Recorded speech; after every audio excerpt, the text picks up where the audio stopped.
Muy buenos días, mi nombre es Miriam Lisset Pesqueira León, soy licenciada en Derecho, actualmente trabajo en el Instituto Nogalense de las Mujeres. El día de hoy me complace en representación del Instituto proporcionarles la siguiente plática, que es el divorcio y la cultura de la denuncia respecto a la violencia familiar. Primeramente vamos a definir qué es el matrimonio. El matrimonio, según el artículo 11 del Código de Familia del Estado de Sonora, nos dice que es la unión legítima de un hombre y una mujer con el propósito expreso de integrar una familia, el respeto recíproco, la protección mutua y la eventual perpetuación de la especie. Esto no es otra cosa más que la decisión de la pareja de acudir ante un juez del registro civil a formalizar o a contraer esa unión matrimonial. Después vamos a definir lo que es el divorcio. El divorcio es prácticamente esa liquidación de esa sociedad conyugal. Muchos tienen la creencia de que al romper el acta de matrimonio original, con eso ya quedan divorciados, porque ellos ya rompen ese documento que según ellos es el que da fe a ese matrimonio. Esta cuestión no es así. Para que se disuelva un matrimonio tiene que promoverse ante un juez de lo familiar para que él decrete la disolución legal de ese vínculo matrimonial. Okay. Después vamos a pasar a los tipos del divorcio. En la actualidad existe el divorcio voluntario, el divorcio necesario y el divorcio sin expresión de causa. En esta ocasión vamos a enfocarnos únicamente al divorcio voluntario y al divorcio sin expresión de causa. La razón es porque como ya existe el divorcio sin expresión de causa, ya no es necesario acreditar una causal como lo necesitabas o se requería en un divorcio necesario. Entonces, por esta razón es que únicamente vamos a hablar de estos dos divorcios, aunque nuestro Código de Familia del Estado de Sonora todavía contempla el divorcio necesario pues dentro del código, ¿no? Vamos a empezar con qué es el divorcio voluntario. El divorcio voluntario consiste en un acuerdo de voluntades de la pareja en poner fin al vínculo matrimonial que los une. Para este divorcio es indispensable que ambos cónyuges estén totalmente de acuerdo. Este tipo de divorcios requiere un convenio. En ese convenio la pareja debe de poner fin a todas las cuestiones respecto al matrimonio, como son los alimentos en el caso de los hijos, los bienes a disposición de quién van a quedar o si se van a vender o cómo se van a repartir, la cuestión de las deudas, la cuestión de la custodia de los menores. Aquí se engloba todo esto porque es un requisito, como les decía, indispensable. Los requisitos para este tipo de divorcios son primeramente el acta de matrimonio, el acta de nacimiento de los cónyuges, el acta de nacimiento de los hijos en caso de que hubiese hijos, escrituras o comprobantes de contratos de compra-venta si adquirieron propiedades, si hay vehículos, las facturas de dichos vehículos y en sí todos los documentos con los que acreditan las pertenencias, que es las propiedades o bien los bienes muebles o inmuebles que se adquirieron dentro de ese matrimonio. Okay. Como les comentaba, pues el divorcio voluntario requiere un convenio. Ese convenio nos dice el artículo 144 del Código de Familia que tiene que tener ciertos puntos que son los siguientes. El primero es designar dónde quedarán los hijos, bajo la custodia de quién y cómo se llevará a cabo la convivencia con el padre no custodio, ¿ok? Entonces, aquí es muy importante definir si hay hijos, si la mamá o el papá se van a quedar a cargo de los menores y en caso de que sea la mamá, qué días verían los menores al papá. En el segundo de los puntos, que definamos quién continuará habitando el domicilio conyugal. Aquí, como les decía, pues es prácticamente lo mismo, saber si la familia que se dividió, si la mamá se va a quedar en el domicilio conyugal o si se va a quedar el papá, y establecer aquí en dónde. Aquí en Nogales nos piden saber dónde va a quedar el cónyuge, pues que no se quedó con la custodia de los menores y dónde va a quedar también el cónyuge que sí tiene la custodia de los menores. Nos lo piden como parte del requisito. También se nos pide, en caso de los menores, la cuestión de los alimentos, que se estipule una cantidad o un porcentaje en favor de los hijos respecto a la pensión alimenticia y que se diga de qué manera va a proporcionarse. Esto es ya sea mediante un descuento o que se asigne un número de cuenta o una forma de pago. Como les digo, ese es un convenio entre los cónyuges donde ellos van a estipular de qué manera va a entregar el cónyuge que no se queda con la custodia la cuestión de los alimentos a la persona que lo va a administrar. Otro de los puntos que nos pide es la forma de administrar los bienes de la sociedad conyugal. Como les decía, si se adquirieron bienes, bajo qué términos se va a disolver, o bien si alguno de los cónyuges se va a quedar 100% con un bien o si se va a vender. Aquí es decidir en sí qué va a pasar con todos los bienes muebles e inmuebles que se adquirieran dentro de este matrimonio. Aquí es importante resaltar que el hecho de que una persona haya abandonado a la otra no le quita el derecho de su 50% de los gananciales del matrimonio cuando fueron adquiridos dentro del matrimonio y que su matrimonio fue por bienes mancomunados. Ok, pasamos a lo que es el divorcio sin expresión de causa. Ok, el divorcio sin expresión de causa se puede presentar de manera unilateral. ¿A esto qué quiere decir? Aunque únicamente basta la voluntad de uno de los cónyuges para poder decretar lo que es la disolución del vínculo matrimonial. Aquí todo el mundo tiene la idea de que si el otro cónyuge no está dispuesto a darles el divorcio, ustedes se van a quedar unidos en matrimonio. Esto no es así. Mediante una jurisprudencia se acordó que basta con la voluntad de uno de los cónyuges, con que él ya no quiera seguir unido en matrimonio, para que se pueda decretar esa disolución del vínculo que lo une a su pareja.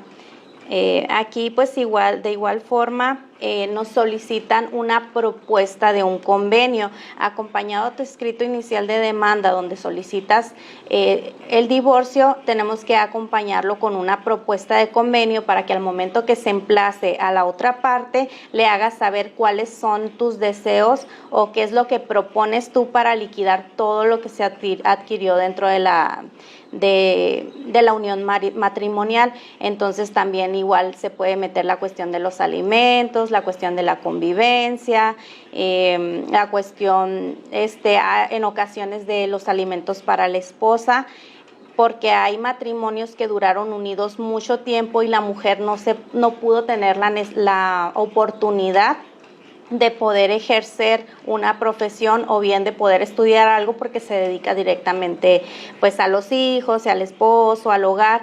Entonces en esos casos se puede solicitar una pensión en beneficio de la mujer por haber estado todo ese tiempo enfocada a la atención de los hijos y del esposo.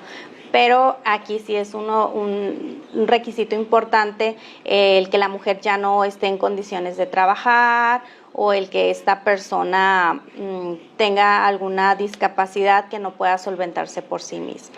En ese mismo divorcio, en el divorcio sin expresión de causa, en la actualidad estamos teniendo muchos problemas en cuestión de que hay mucha violencia en las familias, dentro de casa, están siendo agredidas, hay muchos...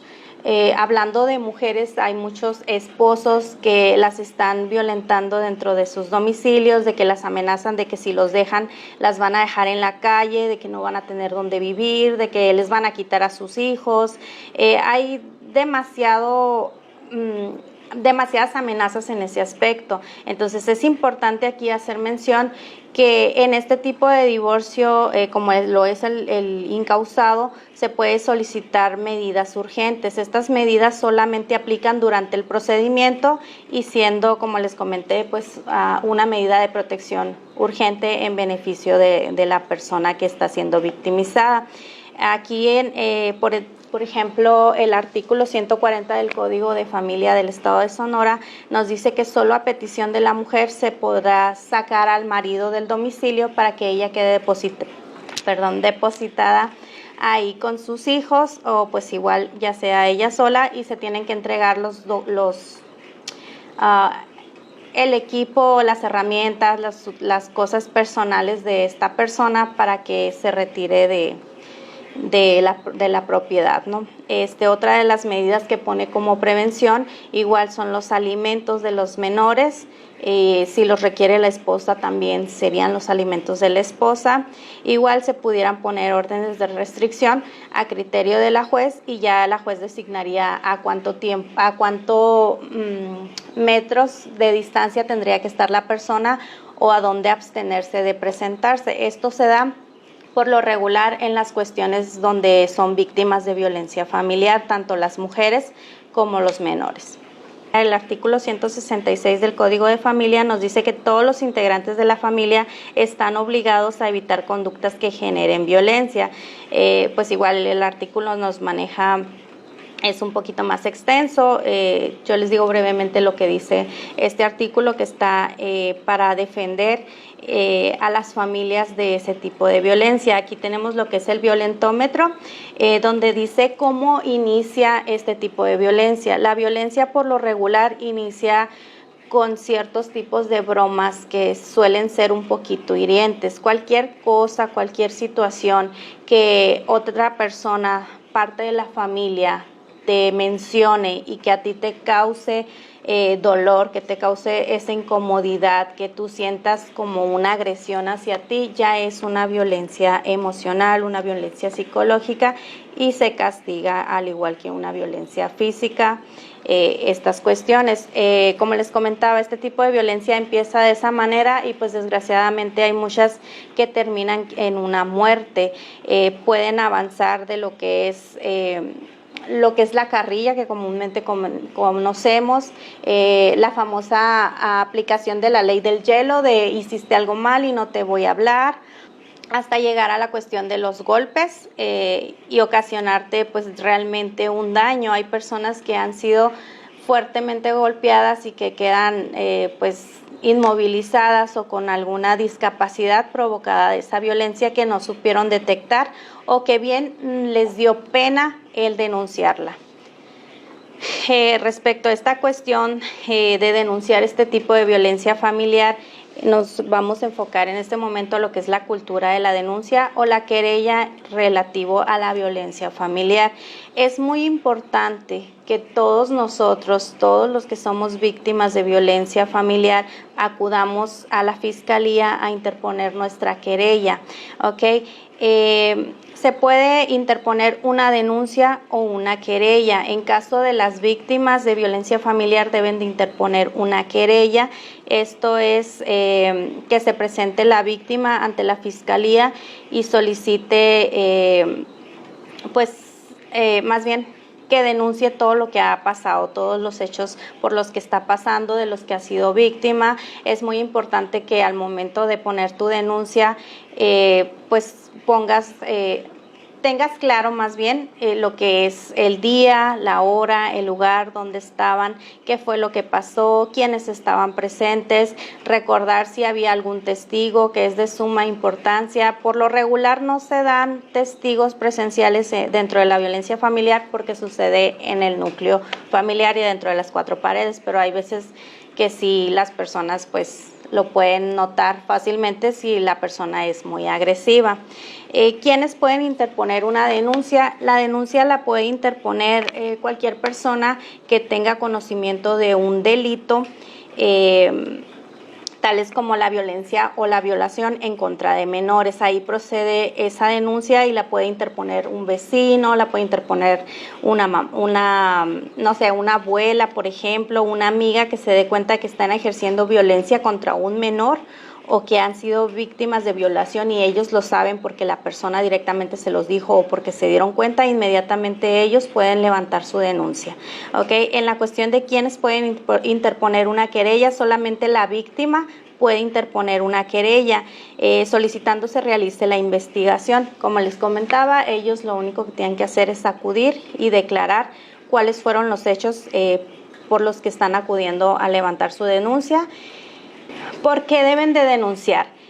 Para poder brindar seguridad a las personas contra sus agresores. Deben de interponer su denuncia o bien la querella a las personas que tengan conocimiento para que de esa manera la Fiscalía pueda decretar las medidas necesarias para la protección de la persona y pues de los familiares en caso de ser necesario. Estas medidas pues varían de acuerdo a la gravedad del delito. Sí es muy importante que todos tengamos esa cultura de acudir a la Fiscalía para interponer nuestras denuncias o nuestras querellas, para ir cambiando un poquito este concepto que todos tenemos de que no hacen nada, de que no va a pasar nada. Actualmente estamos viendo por nuestras mujeres y sí se están levantando las medidas, sí les están dando la orden de restricción en contra del agresor al momento de que ellas denuncian por violencia familiar. En el Instituto Nogalense de las Mujeres nosotros recibimos a las mujeres que son víctimas de violencia, las asesoramos, sacamos una cita para que las atiendan, las acompañamos, les levantan su denuncia y salen de ahí con una orden de restricción para que el agresor no se pueda acercar a ellas y no puedan seguir siendo violentadas como lo estaban siendo. De esta manera pues se han podido salvar muchas vidas, ya que, como les digo, lo que puede empezar con una simple broma termina incluso en la muerte de alguno de los miembros de la familia, lo cual es muy delicado y en esta contingencia pues desgraciadamente ha aumentado la violencia familiar. ¿Dónde deben de hacer su denuncia? Como les comenté, es en la Fiscalía. Ahorita la Fiscalía está ubicada donde era el Cerezo 1. Ahí se encuentra ahorita la Fiscalía. En el Centro de Atención Temprana es donde se están levantando todas las denuncias. Es lo que conocemos como el CAT. ¿Qué necesito para interponer mi denuncia o querella? La denuncia o la querella pueden interponerse en comparecencia o bien por escrito. Por comparecencia deberán comparecer ante la unidad especializada con una identificación oficial, el domicilio del agresor, el acta de nacimiento de los hijos en caso de que los haya y el acta de matrimonio. Cuando es por escrito se tienen que presentar exactamente los mismos documentos que acabo de mencionar y se hacen acompañar del escrito de denuncia o la querella, la interposición de la querella. De esta manera pues ya se les asigna un número y se les empieza a dar la investigación correspondiente. En esta cuestión, como les comentaba, en el Instituto Nogalense de las Mujeres nosotros sacamos la cita y las personas acuden presencialmente a poner su denuncia o interponer su querella. Lo único que me queda para finalizar este tema es invitarlas a todas ustedes de que tengan el valor de interponer esas denuncias, de que no permitan seguir viviendo sometidas bajo la presión, bajo las amenazas, bajo los golpes y todo lo que genera su agresor. No están solas, les repito, en el instituto estamos para apoyarlas, contamos con asesoría psicológica, tenemos asesoría legal y la atención psicológica disponibles para ustedes, para ayudarlas, para que juntas podamos salir adelante todas. Pues lo único que me queda es agradecerles por la atención e invitarlas a compartir esta publicación para que las mujeres sepan cuál es el trámite que deben de realizar, qué es lo que se puede hacer y dónde podemos apoyarlas. Actualmente en el instituto, como les comentaba, para la cuestión de los divorcios, nosotros las asesoramos y dependiendo de la gravedad del asunto vemos si las canalizamos ya sea únicamente a Defensoría de Oficio para que les lleven a cabo el trámite del divorcio o bien si se canaliza también a la Fiscalía para interponer su denuncia o su querella. También contamos con un convenio que se acaba de celebrar con abogados particulares que ellos nos apoyan con las cuestiones que son muy delicadas y que Defensoría de Oficio no puede llevar de momento, o bien que sí lo están llevando pero por decisión de la usuaria ellas optan por un abogado particular. Estos abogados nos están apoyando, igual al momento de acudir al instituto con mucho gusto les podemos brindar ese directorio de los abogados para que ustedes se presenten con ellos y las puedan apoyar con sus trámites. Por mi parte sería todo. Me queda pues de antemano agradecerles y recordarles que no están solas, estamos para apoyarlas. Ponemos en pantalla los números de atención de asesoría legal. Estamos atendiendo de lunes a domingo y estamos disponibles para cualquier momento, para cualquier asesoría legal que ustedes necesiten. Nosotros estamos para apoyarles.